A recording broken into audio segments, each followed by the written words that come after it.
BBC বাংলার অধিবেশন প্রবাহতে আপনাদের স্বাগত। আজ আপনাদের সাথে লন্ডন স্টুডিও থেকে আছি মানসী বড়ুয়া, আর ঢাকায় আমার সাথে থাকছেন আকবর হোসেন। আন্তর্জাতিক অঙ্গনের তাজা আপডেট সংবাদ প্রথমেই জানিয়ে দেব। এবার যুক্তরাষ্ট্রের হৃৎপিণ্ডে বিষাক্ত ছুরি বসালো ইরান। আমেরিকাকেও এবার ছটফট করতে হবে। এদিকে ইরান প্রমাণ করে দিল দুর্বল হয়ে গেছে যুক্তরাষ্ট্র। আমেরিকার দম্ভ চুরমার, মিত্ররা নিরপায়। এরপর জানাবো নিরাপত্তা প্রধানকে হারিয়ে বেপরোয়া ইরান। ইরানের কাস্টার ওয়ারহেড কতটা ভয়ঙ্কর। ইসরায়েলে হামলার নতুন মাত্রা, কাস্টার ওয়ারহেড দিয়ে আঘাত হানলো ইরান। আরো জানাবো ইরানকে হুঁশিয়ারি দিতে আসা রণতরী দম্ভ এখন লন্ডভন্ড। 30 ঘন্টা আগুনে পড়লো মার্কিন দম্ভ ইউএসএস জেরাল্ড আর ফোর্ড। এবং সর্বশেষ জানিয়ে দিব ইরানের ভয়াবহ মিসাইল হামলায় বিধ্বস্ত দুটি তেল শোধনাগার। সৌদি যুবরাজের মাথায় হাত। এতক্ষণ শুনছিলেন সংবাদ শিরোনাম, এখন বিস্তারিত। অনুরোধ থাকবে ভিডিওটিতে একটা লাইক দিবেন, কমেন্ট করে জানিয়ে দিন আপনি কোন জেলা থেকে বা কোথা থেকে এই সংবাদটি শুনছেন এবং দেখছেন।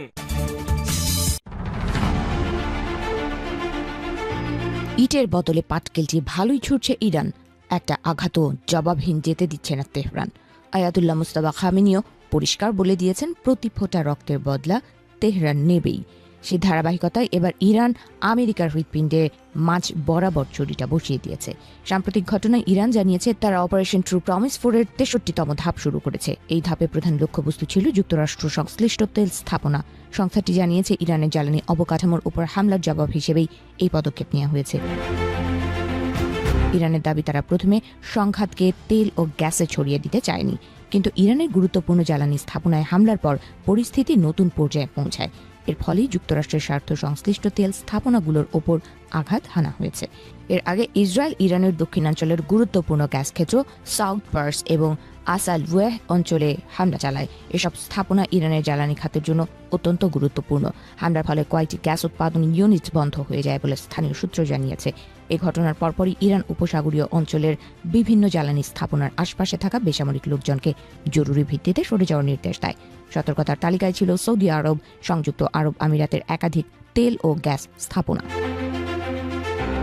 বিশেষ করে কাতারের রাস লাফান শিল্পাঞ্চলে ক্ষেপণাস্ত্র হামলার খবর সামনে এসেছে। দেশটির রাষ্ট্রায়ত্ত জ্বালানি প্রতিষ্ঠান জানিয়েছে হামলার পর অতি দ্রুত জরুরি টিম পাঠানো হয়েছে এবং আগুন নিয়ন্ত্রণে আনার চেষ্টা চলছে, তবে ক্ষয়ক্ষতির পরিমাণ ব্যাপক বলে উল্লেখ করা হয়েছে। এদিকে ইরানের সামরিক কমান্ড সেন্টার খাতাম আল আম্বিয়া হেডকোয়ার্টার্স হুঁশিয়ারি দিয়ে বলেছে ভবিষ্যতে যদি ইরানের জ্বালানি বা অর্থনৈতিক স্থাপনায় আবার হামলা হয় তাহলে তার জবাব সরাসরি হামলাকারীর ভেতরে গিয়ে দেয়া হবে। তারা এটিকে বৈধ অধিকার হিসেবেই দেখছে। ইরান আরও বলেছে তাদের সাম্প্রতিক হামলায় যুক্তরাষ্ট্র সংশ্লিষ্ট তেল স্থাপনায় অগ্নিকাণ্ডের ঘটনা ঘটেছে। একই সঙ্গে তারা সতর্ক করেছে ভবিষ্যতে হামলা অব্যাহত থাকলে প্রতিক্রিয়া আরও কঠোর হবে, এমনকি প্রতিপক্ষের জ্বালানি অবকাঠামো সম্পূর্ণ ধ্বংস করে দেওয়ার পর্যায়ে পৌঁছতে পারে। বিশ্লেষকরা বলছেন এই সংঘাত যদি আরও বিস্তৃত হয় তাহলে শুধু মধ্যপ্রাচ্য নয়, পুরো বিশ্বের জ্বালানি সরবরাহ ব্যবস্থাই বড় ধরনের ঝুঁকির মুখে পড়বে। ইতিমধ্যে তেল পরিবহন, বীমা খরচ এবং জ্বালানি বাজারে অস্থিরতার লক্ষণ দেখা যাচ্ছে। বিশ্ব রাজনীতির রঙ্গমঞ্চে বর্তমানে সবচেয়ে বড় উত্তেজনা ছড়িয়ে পড়েছে পারস্য উপসাগরীয় অঞ্চলে। আমেরিকা ও ইসরায়েলের সাথে ইরানের চলমান সংঘাত এখন তৃতীয় সপ্তাহে। এই যুদ্ধ কেবল মধ্যপ্রাচ্যের মানচিত্রকেই রক্তাক্ত করছে না, বরং এটি হয়ে দাঁড়িয়েছে এই দশকের অন্যতম গুরুত্বপূর্ণ ভূরাজনৈতিক ঘটনা। পর্দার আড়ালে থাকা পেশাদার পর্যবেক্ষকরা জাতিসংঘ নিরাপত্তা পরিষদের স্থায়ী সদস্যের দ্বারা আন্তর্জাতিক আইন লঙ্ঘনের মতো বিষয়গুলো নিয়ে চুলচেরা বিশ্লেষণ করলেও সাধারণ মানুষের নজর এখন সম্পূর্ণ ভিন্ন এক সংকটের দিকে। এই সংকটের কেন্দ্রবিন্দুতে রয়েছে বিশ্বের অন্যতম গুরুত্বপূর্ণ বাণিজ্যিক রুট হরমুজ প্রণালী।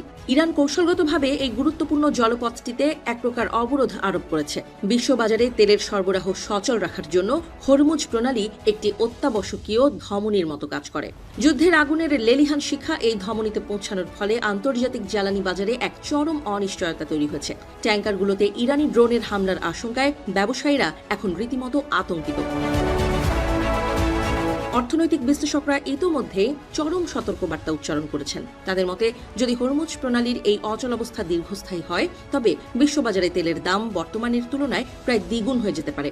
জ্বালানির এই আকাশচুম্বী মূল্যবৃদ্ধি বিশ্ব অর্থনীতিকে এক ভয়াবহ মন্দার দিকে ঠেলে দেবে। বিগত বছরগুলোতে আমেরিকা তার অর্থনীতিকে স্বয়ংসম্পূর্ণ করার যতই চেষ্টা করুক, আজকের বিশ্ববাজার এখনও নিবিড়ভাবে একে অপরের সাথে যুক্ত।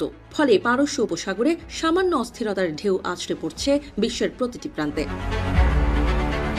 এমন এক সংকটময় মুহূর্তে মার্কিন প্রেসিডেন্ট ডোনাল্ড ট্রাম্পের একটি সাম্প্রতিক বিবৃতি বিশ্বজুড়ে আলোচনার ঝড় তুলেছে। তিনি হরমুজ প্রণালী উন্মুক্ত রাখতে বিশ্বের অন্যান্য দেশগুলোকে এগিয়ে আসার আহ্বান জানিয়েছেন। বিশেষ করে যেসব দেশ জ্বালানি আমদানির জন্য পারস্য উপসাগরের ওপর অতিমাত্রায় নির্ভরশীল, তাদের প্রতি তিনি সরাসরি বার্তা পাঠিয়েছেন। ট্রাম্পের এই আহ্বানকে রাশিয়ার বিশেষজ্ঞ মহল সহ বিশ্বের অনেক পর্যবেক্ষক আমেরিকার দুর্বলতার বহিঃপ্রকাশ হিসেবে দেখছেন। সমালোচকদের মতে, ট্রাম্প একদিকে নিজের সামরিক বাহিনীর সাফল্যের দম্ভ করছেন, অন্যদিকে প্রণালীর নিরাপত্তা নিশ্চিত করতে অন্যদের সাহায্য চাচ্ছেন। এর মাধ্যমে তিনি প্রকারান্তরে স্বীকার করে নিচ্ছেন যে ওয়াশিংটন একা এই পরিস্থিতি সামাল দিতে সক্ষম নয়। মূলত নিজের নেয়া ভুল সিদ্ধান্তের নেতিবাচক প্রভাবগুলো মোকাবেলা করতে ট্রাম্প এখন একটি আন্তর্জাতিক জোট গঠন করে দায়ভার ভাগ করে নিতে চাইছেন। তার এই কৌশলী চালের লক্ষ্য মূলত জাপান, দক্ষিণ কোরিয়া এবং চীনের মতো দেশগুলোকে এই দ্বন্দ্বে টেনে আনা। তবে ট্রাম্পের এই আহ্বানে আমেরিকার পুরনো মিত্রদের মধ্যেও এক ধরনের অস্বস্তি দেখা দিয়েছে। জাপানের মতো বিশ্বস্ত বন্ধু দেশগুলোও এখন ওয়াশিংটনের সামরিক ঝুঁকিতে অংশীদার হতে খুব একটা আগ্রহী নয়। এমনকি নরওয়ের মতো পশ্চিমা দেশগুলো সরাসরি জানিয়ে দিয়েছে যে পারস্য উপসাগরে ইরানি ড্রোন মোকাবিলায় তারা কোনো নৌবাহিনী পাঠাবে না। জ্বালানি উৎপাদনকারী দেশ হিসেবে নরওয়ের কাছে তেলের দাম বৃদ্ধি পাওয়াটা খুব একটা মন্দ বিষয় নয়। ফলে তারা কেন এই ঝুঁকিপূর্ণ অভিযানে জড়াবে তা নিয়ে বড় প্রশ্ন উঠেছে। বাস্তবতা হলো, ওয়াশিংটনের এই নীতিতে বীরত্ব প্রদর্শনের চেয়ে দায়িত্ব এড়িয়ে যাওয়ার প্রবণতাই বেশ স্পষ্ট। ডোনাল্ড ট্রাম্পের রাজনৈতিক দর্শন মূলত একটি লেনদেন ভিত্তিক সম্পর্কের উপর দাঁড়িয়ে। তিনি বিশ্বাস করেন, জল ঘোলা করার পর তার পরিণতি সামলানোর দায়িত্ব একা আমেরিকার নয়, বরং মিত্র দেশগুলোকে এই সংকটে সামিল করতে পারাটাকেই তিনি আমেরিকার বৈশ্বিক প্রভাবের প্রমাণ হিসেবে মনে করেন। অর্থাৎ সমস্যা তৈরি করেও অন্যদের তাতে জড়িয়ে ফেলাটাই তার কাছে এক ধরনের কূটনৈতিক সাফল্য। পরিশেষে বলা যায়, হরমুজ প্রণালীর এই সংকট আমেরিকার দীর্ঘদিনের তৈরি করা বৈশ্বিক অভিভাবকত্বের মিথকে ভেঙে দিচ্ছে। পৃথিবী এখন এমন এক বাস্তবতার দিকে এগোচ্ছে যেখানে প্রতীকী নেতৃত্ব বা আবেগের চেয়ে কঠোর স্বার্থই মূল চালিকা শক্তি। মার্কিন নেতৃত্বের ওপর যে অতি নির্ভরশীলতার বুদবুদ এতকাল বিদ্যমান ছিল, এখন তা ধীরে ধীরে চুপসে যাচ্ছে। মধ্যপ্রাচ্যের আকাশে যুদ্ধের আগুন যেন নতুন করে জ্বলে উঠেছে। নিরাপত্তা প্রধান আলী লারিজানির হত্যার পর এবার প্রতিশোধের ভাষা বদলে ফেলেছে তেহরান। আর সেই ভাষা হলো আরও ভয়ঙ্কর, আরও বিস্তৃত ধ্বংসের। মঙ্গলবার রাতে জনবহুল তেল আবিবে ইরানের ছোড়া ক্ষেপণাস্ত্র শুধু আঘাতই হানেনি, বরং যুদ্ধের চরিত্রকেই এক ধাপ উঁচুতে তুলে দিয়েছে। ক্লাস্টার ওয়ারহেড ব্যবহারের মধ্য দিয়ে ইরান যেন স্পষ্ট বার্তা দিল, এ লড়াই এখন আর সীমিত প্রতিরোধ নয়, বরং পূর্ণমাত্রার প্রতিশোধ। এবার নগদে পাচ্ছেন হেলিকপ্টার অফার, তাই কেনাকাটার পেমেন্ট নগদে করুন আর বুঝে নিন 2000 টাকারও বেশি ক্যাশব্যাক সহ হেলিকপ্টার রাইড। পেমেন্ট শুরু করুন আজই। ইরানের রাষ্ট্রীয় গণমাধ্যম জানিয়েছে, এই হামলা ছিল সরাসরি লারিজানির হত্যার জবাব।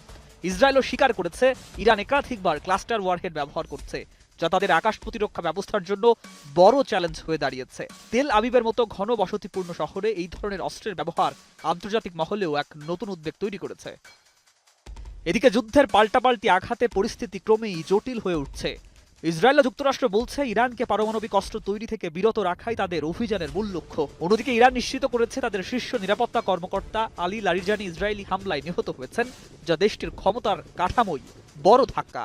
নতুন সর্বোচ্চ নেতা মোস্তফা খামেনি ইতোমধ্যে স্পষ্ট করে দিয়েছেন, এই মুহূর্তে কোনো যুদ্ধবিরতি নয়, বরং পরাজয় স্বীকার না করা পর্যন্ত হামলা চলবে। কিন্তু এই সংঘাতকে সবচেয়ে ভয়ঙ্কর করে তুলেছে ক্লাস্টার ওয়ারহেড। এটি এমন এক ধরনের অস্ত্র যা মাঝ আকাশে বিস্ফোরিত হয়ে শত শত ছোট্ট ছোট্ট বোমায় বিভক্ত হয় এবং বিশাল এলাকা জুড়ে ছড়িয়ে পড়ে। একটি ক্ষেপণাস্ত্র একাধিক লক্ষ্য বস্তুতে একসঙ্গে আঘাত হানতে পারে, ফলে জনবহুল এলাকায় এর প্রভাব হয়ে ওঠে বহুগুণ বিধ্বংসী। শুধু তাই নয়, অনেক সময় এই ছোট বোমাগুলোর কিছু অংশ তাৎক্ষণিকভাবে বিস্ফোরিত না হয়ে পরে বিস্ফোরিত হয়, যা সাধারণ মানুষের জন্য দীর্ঘমেয়াদী মৃত্যুফাত তৈরি করে। এই বাস্তবতায় মধ্যপ্রাচ্যের সংঘাত এখন আর শুধু সামরিক শক্তির লড়াই নয়, বরং কৌশল, প্রতিশোধ আর ভয়াবহতার এক জটিল সমীকরণ। লারিজানের মৃত্যু যে আগুন জ্বালিয়েছে তা এখন ছড়িয়ে পড়ছে আরো বিস্তৃত পরিসরে, আর সেই আগুনে নতুন করে যুক্ত হয়েছে ক্লাস্টার বোমার নির্মমতা। এখন প্রশ্ন একটাই, এই সংঘাত কোথায় গিয়ে থামবে, নাকি আরো ভয়ঙ্কর অধ্যায়ের দিকে এগিয়ে যাচ্ছে বিশ্ব? মার্কিনীদের দম্ভ, $13 বিলিয়ন ভাসমান দুর্গ এখন ক্ষত বিক্ষত। যে ইউএসএস জেরাল্ড আর ফোর্ডকে দেখে থমকে যেত সমুদ্র, সেই রণতরীতেই জ্বলল 30 ঘন্টার আগুন। পুরল বিছানা, আহত হলেন শত শত নাবিক। কিন্তু প্রশ্ন হলো, বিশাল এই দানবকে পোড়ালো কে? ইরান নাকি খোদ মার্কিনীদেরই চরম গাফিলতে দুর্ঘটনা? ইরানকে ভয় দেখাতে ঢাক ঢোল পিটিয়ে মধ্যপ্রাচ্যে আনা হয়েছিল মার্কিন নৌবাহিনীর তুরুপের তাস ইউএসএস জেরাল্ড আর ফোর্ড। অত্যাধুনিক 75টি যুদ্ধবিমান আর F-18 সুপার হর্নেটের দাপটে লোহিত সাগরে ত্রাস সৃষ্টি করাই ছিল যার লক্ষ্য। কিন্তু গত সপ্তাহে ঘটল এক নজিরবিহীন বিপত্তি। আগুনের কবলে পড়ে বিশ্বের সর্ববৃহৎ রণতরীটি।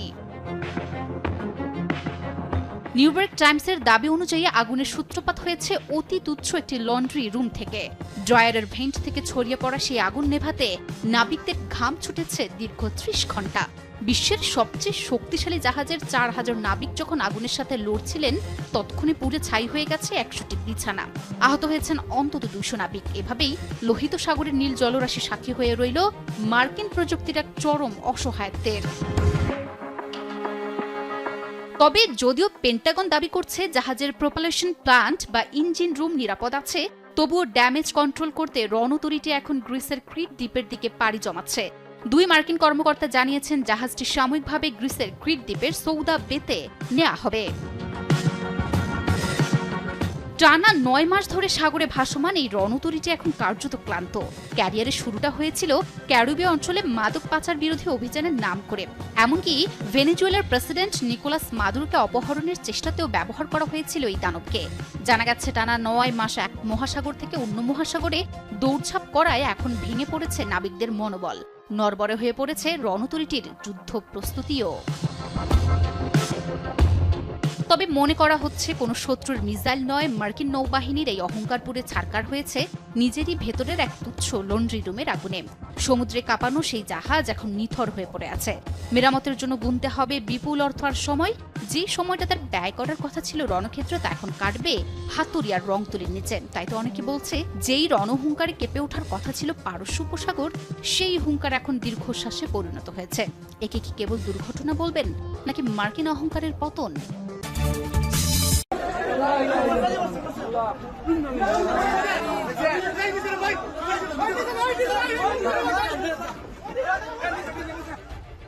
ইরানের সর্বোচ্চ ধর্মীয় নেতা আয়াতুল্লাহ আলী খামেনির মৃত্যুর খবর ছড়িয়ে পড়তেই আর কোনোভাবেই দমানো যাচ্ছে না ইরানকে। আর তাই নতুন খামেনির নির্দেশে একের পর এক মিসাইল হামলা করে ইসরায়েল ও ট্রাম্পের ঘাঁটি গুঁড়িয়ে দিয়ে তাদের কড়া জবাব দিচ্ছে তেহরান। এদিকে খামেনির মৃত্যুর পর সৌদি আরব যেন ইরানের কাছে প্রকাশ্য শত্রু হিসেবে পরিগণিত হয়েছে। আর সে কারণেই শুরুতে সৌদি আরবের সবচেয়ে বড় তেল শোধনাগার আরামকোতে ভয়াবহ ড্রোন হামলা করে সেটিকে বন্ধ করেছে ইরান। আর সেই হামলার পর সবচেয়ে বেশি ক্ষতিগ্রস্ত হয়ে বেশ বিপাকে পড়েছে সৌদি যুবরাজ সালমান।